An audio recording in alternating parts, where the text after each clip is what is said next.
Welcome to Taiwan Talks, covering the latest global news from a Taiwan perspective. I am Annie Kuhl. The Biden administration's recent discussions with Vietnam about the potentially historic arms transfer marking a very important development in their post-Cold War relationship. What exactly are the strategic implications right over here? And could this potential agreement unsettle China at the same time to marginalize Russia? Joining us today are Arthur Ding, National Chengchi University College of International Affairs Emeritus Professor, and Mr. Lai I Chung, President of Taiwan think tank the Prospect Foundation. Welcome to the show. Now, as we mentioned earlier, President Lai, I would like to shift to you. What do you exactly, Vietnam is kind of like shifting toward a pro-U.S. and also to American stance. What do you think is the major factor that contributed to this? I think it's a combination of the first of the increasing, intensifying the Chinese threat, as well as the weakening of Russia as a national power, and also the closing of the Russia-China relationship. So that the first of all, regarding the Chinese threat, Vietnam facing especially from Chinese and action in the South China Sea, its action on the paracel that started to become more aggressive, and also the Chinese action toward Philippines exemplified the same behavior as well. So the Vietnam is feeling the kind of the heat that it felt that they never felt it before, especially after year 2014. And the war on Ukraine, exemplified by the Russia's its national power, how that the Russia its national power has been weakened due to its involvement in the war in Ukraine, and the war in Ukraine also as evidence that the Russia weaponaries probably is not as good and reliable as what Vietnam perceived in the past. So that we do know that Vietnam relies a lot about itself on the Russian weapons. And look at the performances. I believe any leaders in Vietnam will take a second look and to see whether they need to diversify their weaponry sources, as well as trying to find a better and a more reliable weaponry. And the United States seems to be the right choice. So you mentioned two major factors, the South China Sea and also the war in Ukraine. But if we put aside the South China Sea, do you also believe that the war happening in Ukraine and Russia will also really impact Vietnam to probably shift toward the West from this point on? I believe so, because the similar behavior also happens in India. Although the two countries, they exemplify probably a little bit different degree of the orientations. Vietnam is much more toward the United States than India. India still, to a certain extent, is looking for the Russia, how the India-Russia relationship could constrain how the Chinese threat toward the India.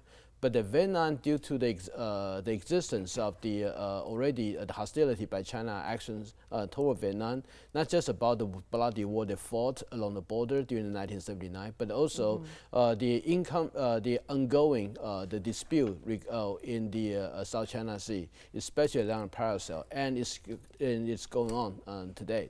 So that the Vietnam need to boost its own national defenses, especially in the maritime arena, in order to counter the Chinese actions. And in the past, when we look at the United States, although the U.S. and Vietnam relationship got normalized in year 2001, and also the United States take away all the sanctions against Vietnam in terms of weaponaries, but in the past that the Vietnam received basically are the non-lethal weapons, or the shipment that could be military usage, but they're still very non-lethal in nature. So that this time about the weaponry sale to Vietnam on the lethal weapons, that could be the first one, and probably mark the new era about the United States and Vietnam defense relationship. Thank you, President. And Professor, based on what President said earlier, do you also believe that Vietnam's shift towards an American stance right now actually marks a very important historical context, as we see over here? Yeah, I would say look at the joint statement and the so-called fact sheet released by the White House. You know, in addition to those area mentioned by I Chung, we also notice that probably the economic related issue also is play a crucial role for Vietnam's decision. For instance, United States grant so-called market access status to Vietnam. This kind of a market status is extremely important. So for Vietnam can, as a kind of a market status, then they can build a normal kind of economic trade relationship. And also the so-called semiconductor, the agreement in the both sides. So this really can help Vietnam to further develop the so-called industrial development overall. And associated with this kind of semiconductor agreement, there's so-called manpower training, so on and so forth. So I guess Vietnam really want to take the advantage of this opportunity, so-called reshoring from China to the Southeast Asian country. And Vietnam actually has been the leading country for this kind of reshoring process. So I would say Vietnam also really want to take advantage of this opportunity to further upgrade and boost the so-called industrial capability.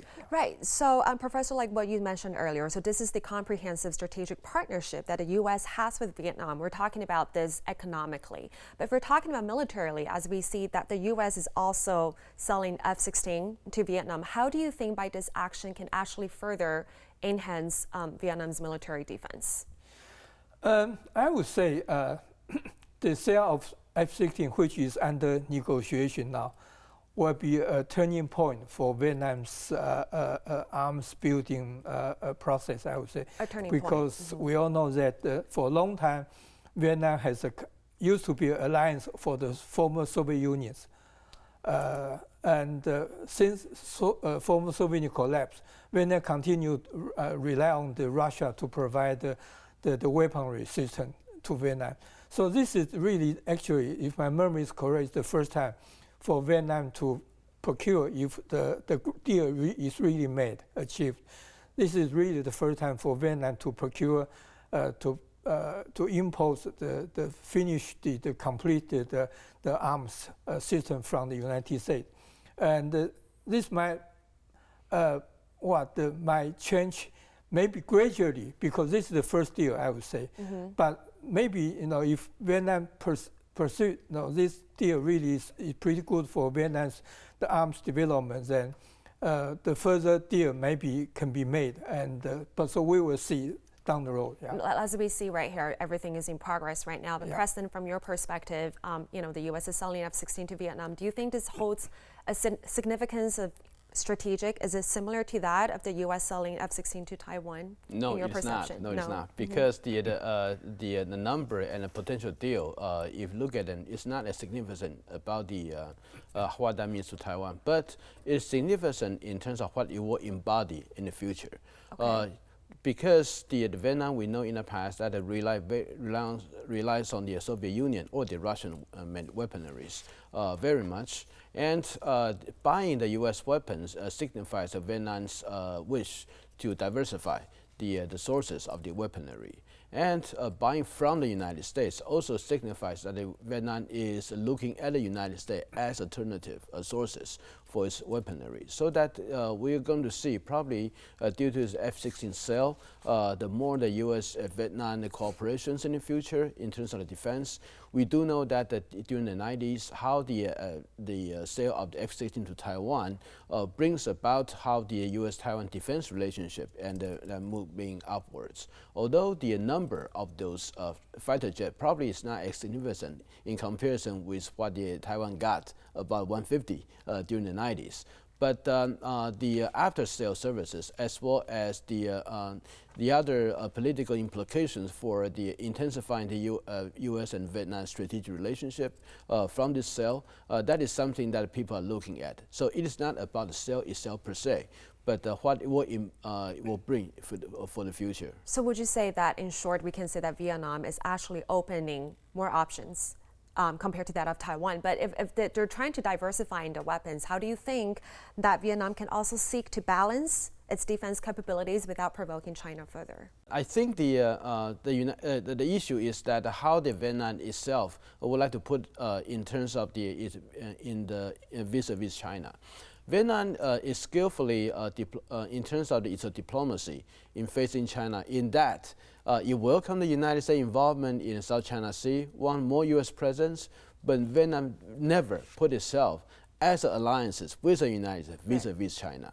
And we do know that Vietnam, after the unifications during the 70s, has a policy, the so-called 3-no policy. The first no is about no foreign bases in Vietnam. The second no is that no alliances with other countries. The third no is that no join with other countries against the third countries. So basically, Vietnam is pursuing the 3-no in order to tell everyone that I'm not an enemy about you. My diplomacy is not gaining at you. And that's how he is dealing with other countries, including China. And so that although Vietnam and China, they had a bilateral dispute, and Vietnam put a very hard line in responding to the Chinese pressure.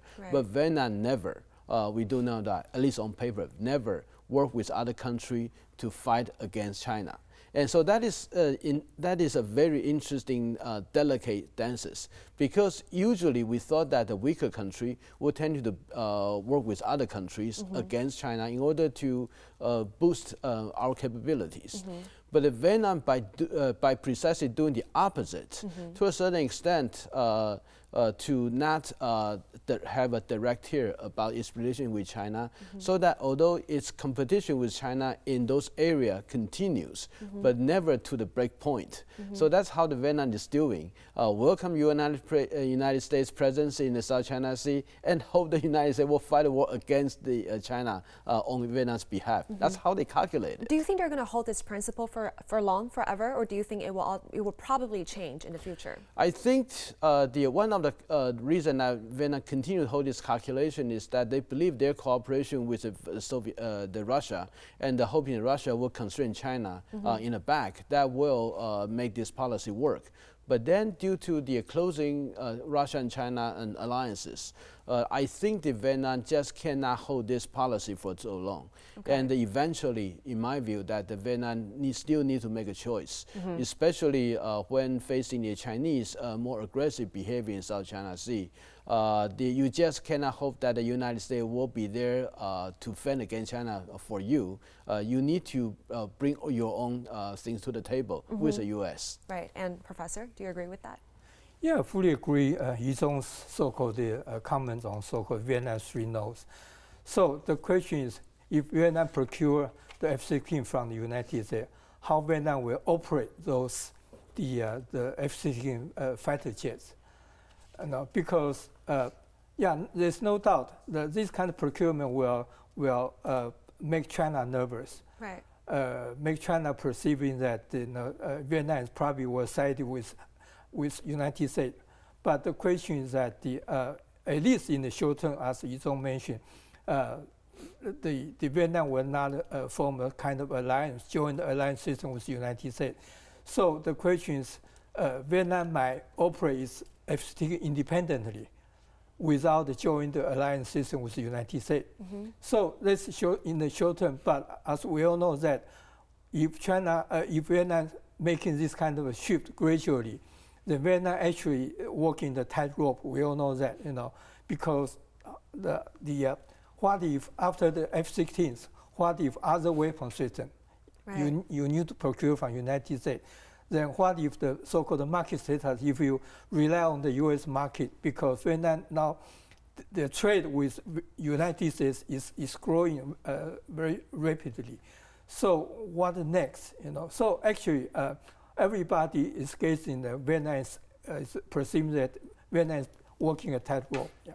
So we're actually seeing that right now, that whatever that we're talking about will be from Vietnam's point of view. But what's more important right now is the U.S. point of view. So what exactly, Professor, do you think is the value of Vietnam for the U.S.? Now, U.S. has successfully, come up with a comprehensive strategic partnership with Vietnam. What does it mean for the U.S.? Yeah, we probably need to go back to Biden administration's foreign policy goal. The so-called, in the context of the U.S.-China competition, the first element to bring the so-called traditional ally back. So there's no doubt that has been achieved. Like look at the U.S.-Japan relation, U.S.-Korea relation, and the so-called U.S.-Japan-Korea relation, and the AUKUS, so on and so forth. And in addition to bring the traditional ally back, and we know that the U.S. also tried to achieve the build a new relationship with the regional countries. Like the Vietnam is a very typical case, I would say. Try to intensify Vietnam's relation. So I guess the United States know quite well Vietnam will join the U.S. alliance system, but at least building this kind of close relationship will complicate China's calculation, frankly speaking. So this is, I would say, this is the a goal that to make China to think over again if China really want to take aggressive action in this region, particularly against Taiwan. And President, your view on this? Yeah, I think that the United States' view is that, first of all, about the facing the Chinese increasing threat against the First Island Chain nations, the Vietnam is a critical part for this strategy in order to constrain China. And so that the U.S. and Vietnam, they have every reason to cooperate bilaterally and also try to integrate Vietnam into the U.S. Dominated or U.S.-led the First Island Chain defense system, whether with alliances or not. Second, the Vietnam is also a key country in the ASEAN. Especially right now, United States is either frustrated or have to respect about ASEAN centrality. That also translates into the ASEAN its own inactions toward a lot of the regional events. That the United States right now probably would like to look for the bilateral relationship with individual ASEAN member states, such as the United States, Philippines, United States, Vietnam, and probably U.S. and Indonesia are the three major country that the United States is looking and put a focus on. When the ASEAN itself cannot make a decision, and you have to go to the individual states to see that how they can work with you. And hopefully that in the future, we have enough mass that the ASEAN could come to terms about how the reality and decide to do something about it. So do you think for the whole ASEAN countries, they're all going to incline ultimately or down the road in the long run? Do you think they will all incline to the West or to the U.S. down the road? I do not think the ASEAN will all incline to a certain directions because you have so many diverse interests as well as their strategic inclinations. When the Philippines and Vietnam and to a certain extent the Indonesia probably is looking forward toward more leaning to the United States, including Singapore. But we always have the Cambodia, the Myanmar, the Laos. They are very much firmly in Chinese hand. So that with those countries that in a different spectrums, you are not going to see the ASEAN itself would act in unison. And the fact that since year 2012, ASEAN never have a ASEAN its own statement regarding the South China Sea, that's evidence of this observation. And actually, before I move on to the next question, I would like to still stick with President for a little bit. I think earlier you mentioned something very interesting is that Vietnam and India, especially after we're seeing post G20, there is a tighter relationship between the U.S. and India. We're also right now seeing a tighter relationship between the Biden administration and Vietnam. But at the same time, India and Vietnam hold similar principle that they're not inclining to any whether U.S. or China. But as you also mentioned earlier, that there is a possibility that Vietnam will probably incline to either, probably to the U.S. Do you think India will also go the same or similar route to that of Vietnam? India is, although the strategic location, we will anticipate that probably will go very much close to what the Vietnam is looking. But India also has the legacy about the non-alignment.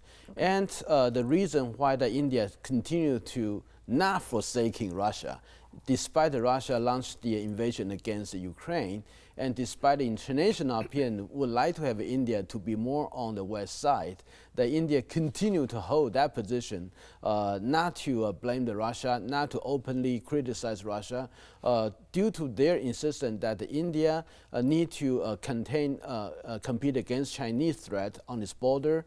But at the same time, India would not like to see itself being at the services of the United States dominant alliance system. So that's why in the Quad, a lot of the Quad statement about how the Quad can work on the Russia threat as well as Quad on Taiwan. The reason that the Quad did not have those statements precisely due to the India its own insistence, and that insistence came from those the reason that the India wanted to be non-alignment, not to be dominated by the United States, but at the same time need to face China, so that they wanted to work closely with Russia, hope that the India-Russia relation will be able to constrain China from behind. So that I do not think that India will follow that quickly with the Vietnam. But one interesting thing is that India actually introduced more and early about the U.S. weapons system to its own defense industry earlier than Vietnam. And Professor, do you have any take on this when it comes to the comparison of India and Vietnam? Vietnam has almost about 100 million people, even as of today. So, right. no, this almost 14 is quite a huge contrast, in terms of this kind of population and so-called national power. So, those put together can partially explain why Vietnam acts different from India. They act differently. Yeah. So earlier in the show, we analyzed a little bit more about the Vietnam's perspective in buying weapons from the U.S. We also see the kind of value that Vietnam can join or can help for the U.S. when they're trying to build that first island chain. Now, back to China then. As what President mentioned earlier, one of the biggest reason or the factors because of the threat of the South China Sea to Vietnam that really prompted Vietnam to buy the weapons. Now, after seeing all these being played out under the U.S. calculations, how do you think China is going? Let's not use the word retaliate, but what is China's next step? How do you think China is probably going to alleviate this precedent? China usually will do is to try to drive a wedge between the United States and Vietnam to prevent the U.S.-Vietnam the closer alignment against China. And what China will do, I think, to the Vietnam will be that, first of all, it will threaten the Vietnam and prevent them from joining with the United States in the alliance system, bending against China. But at the same time, China probably will also try to use some carrots, whether that's economic or other major industrial, the infrastructure project awarded to Vietnam, hoping that this will sweeten the deal that Vietnam will not join with the United States. But the latter one, about the carrot China could offer to Vietnam, probably right now Chinese, due to its own economic difficulties, as well as the past reputation regarding the infrastructure project that China has on Vietnam. If you go to Vietnam, you're going to see that some major project, Vietnamese will tell you, this one is good because it's built by Japan. This one is bad because it's built by China. Yes, you travel to Vietnam, that's how you're going to see from the local people.